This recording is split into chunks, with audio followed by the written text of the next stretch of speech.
Start.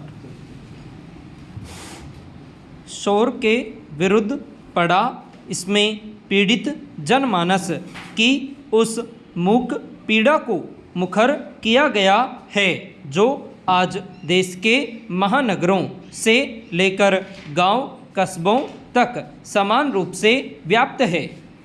ध्वनि विस्तारकों जैसे DJ, loud speaker और प्रेशर हॉर्न इत्यादि ने ध्वनि प्रदूषण को चिंताजनक स्तर तक पहुंचा दिया है।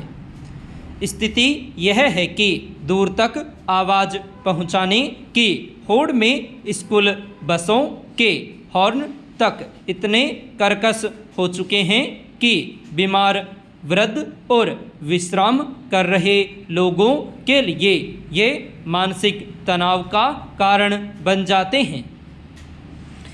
यह केवल असुविधा नहीं बल्कि एक गंभीर स्वास्थ्य समस्या का रूप ले चुका है। ध्वनि प्रदूषण के इस खतरनाक स्तर के पीछे मुख्य कारण नियमों की निरंतरता अनदेखी है। यह लापरवाही केवल आम जन तक सीमित नहीं बल्कि उन प्राधिकृत अधिकारियों तक भी फैली हुई है जिन पर इन नियमों के प्रभावी क्रियान्वयन की जिम्मेदारी है।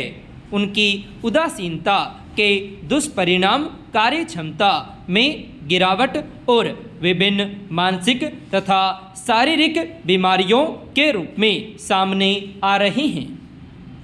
इसलिए आवश्यक है कि ध्वनि प्रदूषण एवं पर्यावरण संरक्षण से जुड़े नियमों को पूरे देश में सख्ती से लागू किया जाए। पैरा। बिहार में सहायक शिक्षा विकास पदाधिकारी की 9 पालियों की परीक्षा रद्द किया जाना कोई सामान्य घटना नहीं है बल्कि यह उस लंबी फहरिस्त का नया अध्याय है जिसने बिहार के प्रतियोगी छात्राओं के भविष्य को अंधकार में लटका रखा है। सुशासन का दम भरने वाली सरकार के दौर में परीक्षा प्रणाली का इस कदर खोखला होना न केवल प्रशासनिक विफलता है बल्कि राज्य की समूची व्यवस्था पर दाग भी है। पिछले 20 वर्षों में बिहार में ऐसा शायद ही कोई बड़ी परीक्षा रही हो जो विवादों या न्यायालय के हस्तक्षेप से न गुजरी हो।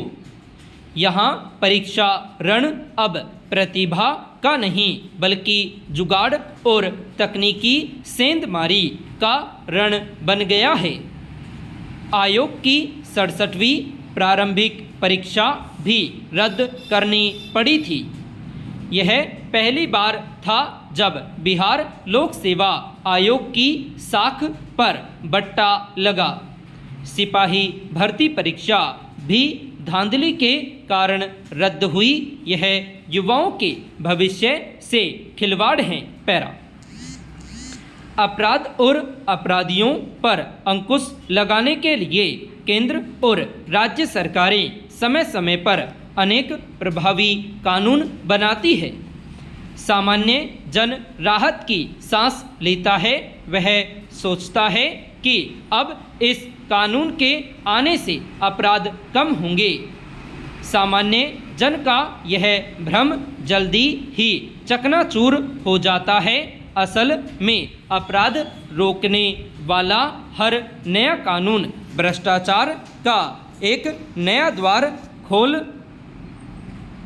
देता है, चाहे वह कानून डीजे से संबंधित हो या वाहनों पर जाति को दर्शाते वाक्य, चाहे वह कानून परिवहन से जुड़ा हो या हॉर्स फायरिंग से।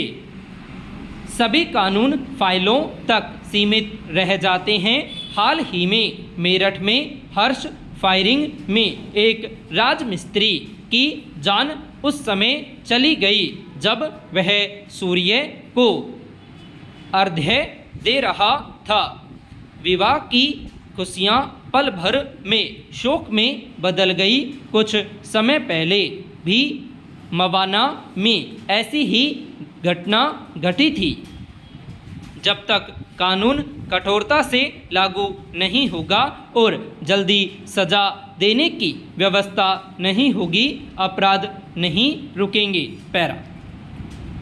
जीवन की दौड़ में अक्सर हम सफलता को आय के पैमाने पर मापने लगते हैं, मानो खुशियों का तराजू नोटों की गड्डियों से संतुलित होता हो। मगर वास्तविकता कुछ अलग कहानी कहती है। समय और पैसा दोनों जीवन के दो पहिए हैं, पर जैसे जैसे एक कहानी कहती है तेज होता है, दूसरा अक्सर पीछे छूट जाता है। अधिक आय की चाह में हम अपने दिन को इतना भर देते हैं कि उसमें जीवन के रंगों के लिए जगह ही नहीं बचती। अनुसंधान भी संकेत देते हैं, आय बढ़ने के साथ शुरुआती स्तर पर खुशी में वृद्धि होती है, क्योंकि इससे बुनियादी आवश्यकताएं पूरी होती हैं और असुरक्षा कम होती है। मगर एक सीमा के बाद आय का प्रभाव धीमा पड़ जाता है।